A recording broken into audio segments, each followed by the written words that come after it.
नमस्कार। मंदार जी हिंदी यह YouTube channel में आप सभी का मैं सहर्ष स्वागत करता हूं। हम अंत्य विधि के बारे में कुछ चर्चा कर रहे हैं, श्राद्ध के बारे में भी चर्चा कर रहे हैं।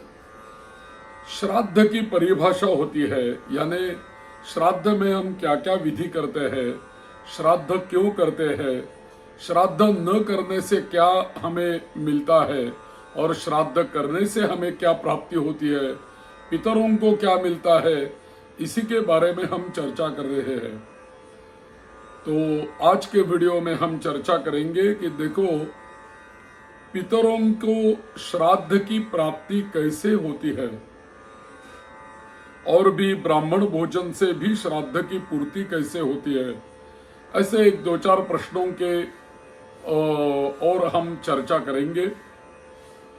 तो हमेशा लोग पूछते रहते हैं कि जिज्ञासा होती है लोगों में कि, और जिज्ञासा भी स्वाभाविक होती है कि हम तो हमारे पितरों का श्राद्ध करते हैं, लेकिन पंडित जी ऐसा हमें कहो कि श्राद्ध में दी गई अन्न आदि सामग्रियां जो होती है वो पितरों को कैसे प्राप्त होती है, पितरों को कैसे मिलती है। क्योंकि मृत्यु के बाद जीव जो होता है वो अपने कर्म के अनुसार मृत्यु के बाद भिन्न भिन्न गति प्राप्त उसको होती है और भिन्न भिन्न योनियों में वो चला जाता है। कोई जीव जो होते हैं वो देवता बन जाते हैं, कोई जीव जो होते हैं वो पितर बन जाते हैं, कोई प्रेत योनि में जाते हैं, कोई हाथी के जन्म के लिए जाते हैं, कोई चींटी के जन्म के लिए जाते हैं, कोई चिनार का वृक्ष हो जाते हैं और कोई तृण भी हो जाते हैं। तो श्राद्ध में दिए गए जो छोटे से पिंड जो होता है, उसी पिंड से हाथी का पेट कैसे भर सकता है। कितना छोटा सा पिंड और कितना बड़ा हाथी। यदि हमारा कोई पितर या जीव हाथी के जन्म में चला गया हो और हम इतना सा पिंड दे रहे हो, तो इतने से पिंड के द्वारा हाथी का पेट कैसे भरेगा। और भी यदि कोई चींटी के जन्म में गया हो तो इतने बड़े पिंड का चींटी क्या करेगी, कैसे खा सकती है। और यदि देवताओं की योनि प्राप्त हो गई है तो देवता तो अमृत से तृप्त होते हैं। तो हम जो पिंडदान कर रहे होते हैं उसी पिंड से कैसे तृप्ति मिलती है, कहो। इन प्रश्नों का शास्त्र ने सुस्पष्ट हमारे यहाँ उत्तर दिया है कि नाम और गोत्र के सहारे विश्वे देव एवं अग्निश्वात आदि दिव्य पितर हव्य और कव्य को पितरों को प्राप्त करा देते हैं। यदि पिता देव योनि को प्राप्त हो गया हो तो दिया गया अन्न उसे वहां अमृत होकर प्राप्त हो जाता है। मनुष्य योनियों में अन्न रूप में प्राप्त होता है तथा पशु योनि में तृण के रूप में उसे उसी अन्न की प्राप्ति होती है। और यदि नागादि योनियों में गए है पितर, तो नागादि योनियों में वायु रूप से, यक्ष योनियों में पान रूप से तथा अन्य योनियों में भी उसे श्राद्धीय वस्तु भोगजनक तृप्तिकर पदार्थों के रूप में प्राप्त होकर अवश्य तृप्त करती है। नाम मंत्रास्तथा देशा भवान्तरगतानपि प्राणिनः प्रीणयन्त्येते तदाहारत्वम् आगतान्। देवो यदि पिता जातः शुभकर्मानुयोगतः तस्यान्नममृतं भूत्वा देवत्वेऽप्यनुगच्छति। मर्त्यत्वे ह्यन्न रूपेण पशुत्वे च तृणं भवेत्। श्राद्धान्नं वायुरूपेण नागत्वेऽप्युपतिष्ठति। पानम भवति यक्षत्वे नाना भोग करन तथा। तो श्राद्धीय वस्तु भोग जनक तृप्तिकर पदार्थों के रूप में प्राप्त होकर अवश्य ही पितरों को तृप्त करती है। जिस प्रकार गौशाला में भूली माता को बछड़ा किसी न किसी प्रकार ढूंढ ही लेता है, उसी प्रकार मंत्र तत्तद वस्तु जात को प्राणी के पास किसी न किसी प्रकार पहुंचा ही देता है। और नाम गोत्र हृदय की श्रद्धा एवं उचित संकल्प पूर्वक दिए गए हुए पदार्थों को भक्ति पूर्वक उच्चारित मंत्र उनके पास पहुंचा देता है। जीव चाहे सैकड़ों योनियों को भी पार क्यों न कर गया हो, तृप्ति तो उसके पास पहुंच ही जाती है। यथा गोष्ठे प्रनष्टाम वै वत्सो विंदेत मातरम तथा तन्नयते मंत्रो जंतुर यत्रावतिष्ठते। नाम गोत्रम च मंत्रश्च दत्तमन्नयन्ति तम् अपियोनिशतं प्राप्तां स्तृप्तिताननुगच्छति।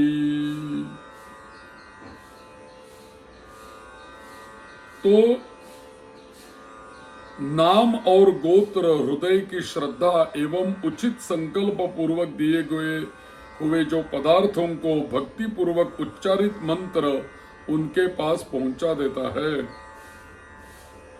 और भी श्राद्ध में ब्राह्मण भोजन की भी आवश्यकता होती है और ब्राह्मण भोजन से ही श्राद्ध की पूर्ति होती है।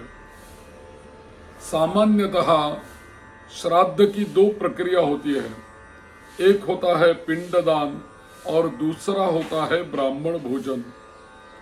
मृत्यु के बाद जो लोग देवलोक या पितृलोक में पहुंचते हैं, वे मंत्रों के द्वारा बुलाए जाने पर उन लोकों से तत्क्षण श्राद्ध देश में आ जाते हैं और निमंत्रित ब्राह्मणों के माध्यम से भोजन कर लेते हैं।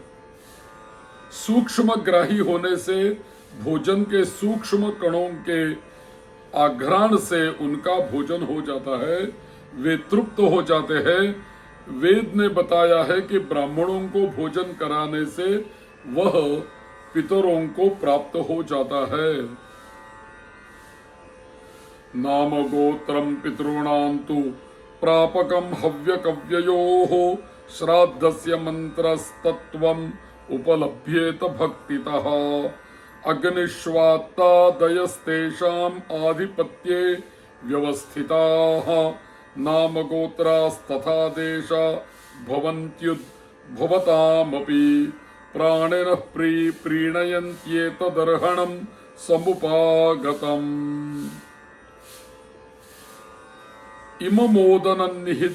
मोदनन्निदधे ब्राह्मणेषु विष्टारिणं लोकजितं स्वर्गम।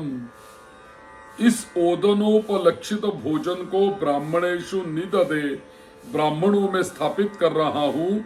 यह भोजन विस्तार से युक्त है और स्वर्ग लोक को जीतने वाला है। इस तथ्य को स्पष्ट करते हुए मनु जी ने लिखा है, यस्यास्येन सदाश्नन्ति हव्यानि त्रिदिवौकसः कव्यानि चैव पितरः किं भूतम अधिकं ततः। अर्थात ब्राह्मण के मुख से देवता हव्य को और पितर कव्य को खाते हैं। पितरों के लिए लिखा है कि ये अपने कर्मवश अंतरिक्ष में वायवीय शरीर धारण कर रहते हैं। अंतरिक्ष में रहने वाले इन पितरों को श्राद्ध काल आ गया है, यह सुनकर ही तृप्ति हो जाती है। ये मनोजव होते हैं, अर्थात इन पितरों की गति मन की गति की तरह होती है और ये स्मरण से ही श्राद्ध देश में आ जाते हैं और ब्राह्मणों के साथ भोजन कर तृप्त हो जाते हैं। इसको सब लोग इसीलिए नहीं देख पाते हैं कि इनका शरीर वायवीय होता है। तस्य ते पितरः श्रुत्वा श्राद्ध कालम उपस्थितम अन्योन्यम मनसा ध्यात्वा संपतन्ति मनोजवाः ब्राह्मणेस्ते सहाश्नन्ति पितरो ह्यन्तरिक्षगाः वायुभूतास्तु तिष्ठन्ति भुक्त्वा यान्ति परांगतिम। इस विषय में मनुस्मृति में भी कहा गया है, श्राद्ध के निमंत्रित ब्राह्मणों में पितर गुप्त रूप से निवास करते हैं। प्राणवायु की भांति उनके चलते समय चलते हैं और बैठते समय बैठते हैं। श्राद्ध काल में निमंत्रित ब्राह्मणों के साथ ही प्राण रूप में या वायु रूप में पितर आते हैं और उन ब्राह्मणों के साथ ही बैठकर भोजन करते हैं। मृत्यु के पश्चात पितर सूक्ष्म शरीरधारी होते हैं, इसीलिए उनको कोई देख नहीं पाता। शतपथ ब्राह्मण में भी कहा गया है कि तिर इव वै पितरो मनुष्येभ्यः, अर्थात सूक्ष्म शरीरधारी होने के कारण पितर मनुष्यों से छिपे हुए से होते हैं। अतएव सूक्ष्म शरीरधारी होने के कारण ये जल, अग्नि तथा वायु प्रधान होते हैं, इसलिए लोकांतरों में आने जाने में उन्हें कोई रुकावट नहीं होती। और भी निमंत्रितान् हि पितर उपतिष्ठन्ति तान् द्विजान् वायुवच्चानुगच्छन्ति तथासीनानुपासते तृणकाष्ठार्जनं कृत्वा प्रार्थयित्वा वराष्टकं करोति पितृकार्याणि ततो लक्षगुणं भवेत्। धनाभावों में भी श्राद्ध की संपन्नता हो सकती है। कैसे होती है? धन की परिस्थिति सबकी एक सी नहीं रहती, कभी कभी धन का अभाव हो जाता है। ऐसी परिस्थिति में जबकि श्राद्ध का अनुष्ठान अनिवार्य होता है, इस दृष्टि से शास्त्र ने धन के अनुपात से कुछ व्यवस्थाएं की है। एक ऐसी व्यवस्था है, यदि अन्न वस्त्र के खरीदने में पैसों का अभाव हो तो उस परिस्थिति में शाक से श्राद्ध कर देना चाहिए। तस्मात् श्राद्धं नरो भक्त्या शाकैरपि यथा विधि।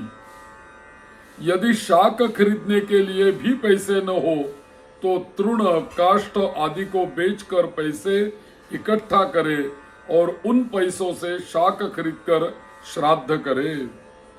तृण काष्ठार्जनं कृत्वा प्रार्थयित्वा वराटकं करोति पितृकार्याणि ततो लक्षगुणं भवेत्। अधिक श्रम से यह श्राद्ध किया गया है, अतः फल लाख गुना होता है। देश विशेष और काल विशेष के कारण लड़कियां भी नहीं मिलती। ऐसी परिस्थिति में शास्त्र ने बताया कि घास से श्राद्ध हो सकता है। घास काटकर गाय को खिला दे, यह व्यवस्था पद्म पुराण ने दी है। इसके साथ ही इनके इस संबंध की इस एक छोटी सी घटना प्रस्तुत की है कि एक व्यक्ति धन के अभाव से अत्यंत ग्रस्त था। उसके पास इतना पैसा न था कि शाक खरीदा जा सके। इस तरह शाक से भी श्राद्ध करने की स्थिति में वह न था। आज ही श्राद्ध की तिथि थी। कुतप काल भी आ पहुंचा था। इस काल के बीतने पर श्राद्ध नहीं हो सकता था। बेचारा घबरा गया, रो पड़ा। श्राद्ध करे तो कैसे करे, ऐसा मन में विचार करता रहा। तो एक विद्वान ने उसे सुझाया, अभी कुतप काल है, शीघ्र ही घास काटकर पितरों के नाम पर गाय को खिला दो। वह दौड़ गया और घास काटकर गायों को खिला दी। इस श्राद्ध के फलस्वरूप उसे देवलोक की प्राप्त हुई, देवलोक प्राप्त हो गया। एतत् पुण्य प्रसादेन गतोऽसौ सुर मंदिरम। ऐसी भी परिस्थिति आ सकती है कि घास का भी मिलना संभव नहीं होता, तब श्राद्ध कैसे करें? शास्त्र ने इसका समाधान यह किया है कि श्राद्धकर्ता को देश काल वश जब घास का भी मिलना संभव न हो, तब श्राद्ध का अनुकल्प यह है कि श्राद्धकर्ता एकांत स्थान में चला जाए, दोनों भुजाओं को उठाकर निम्नलिखित एक श्लोक से पितरों की प्रार्थना करे। न मेस्ति वित्तन्न धनञ्च नान्यत् श्राद्धोपयोग्यं स्वपितॄन् नतोऽस्मि तृप्यन्तु भक्त्या पितरो मयैतौ कृतौ भुजौ वर्त्मनि मारुतस्य। अर्थात हे मेरे पितृगण, मेरे पास श्राद्ध के उपयुक्त न तो धन है न धान्य आदि। हाँ, मेरे पास आपके लिए श्रद्धा और भक्ति जरूर है। मैं इन्हीं के द्वारा आपको तृप्त करना चाहता हूँ, आप तृप्त हो जाए। मैंने शास्त्र की आज्ञा के अनुरूप दोनों भुजाओं को आकाश में उठा रखा है। श्राद्ध कार्य में साधन संपन्न व्यक्ति को वित्त शाठ्य कंजूसी कभी भी नहीं करनी चाहिए। वित्त शाठ्यन्न समाचरेत, अपने उपलब्ध साधनों से विशेष श्रद्धा पूर्वक श्राद्ध अवश्य करना ही चाहिए। न किसी तरह श्राद्ध को अवश्य करे। शास्त्र ने तो स्पष्ट शब्दों में श्राद्ध का विधान दिया है और न करने का निषेध भी किया है। अतो मूलैः फलैर्वापि तथा प्युदक तर्पणैः पितृतृप्तिं प्रकुर्वीत, तो श्राद्ध छोड़े नहीं, नैव श्राद्धम विवर्जयेत।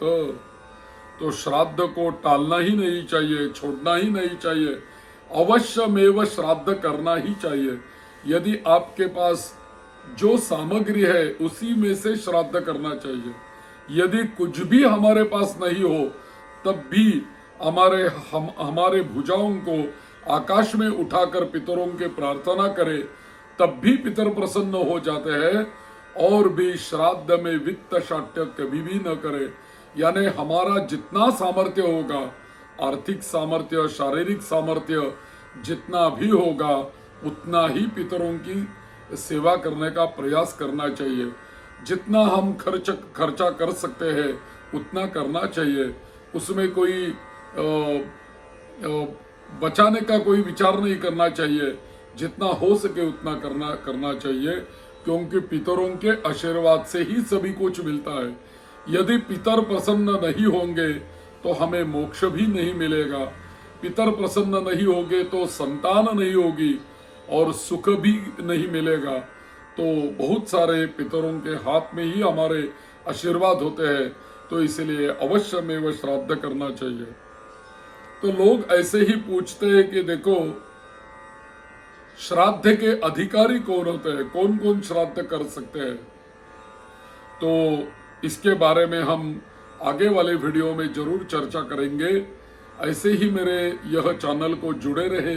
मंदार जी हिंदी यह चैनल है, इसके ऊपर बहुत सारे, ताकि गरुड़ पुराण, अंत्यकर्म चिंतन और बहुत सारे यज्ञोपवीत, बहुत सारे विषयों के वीडियो में बनाकर अपलोड करने का प्रयास कर रहा हूँ, ताकि आपके और कुछ अच्छी जानकारी पहुँच जाए। इतना ही मेरा प्रयास है। तो ऐसे ही जुड़े रहे मेरे चैनल को।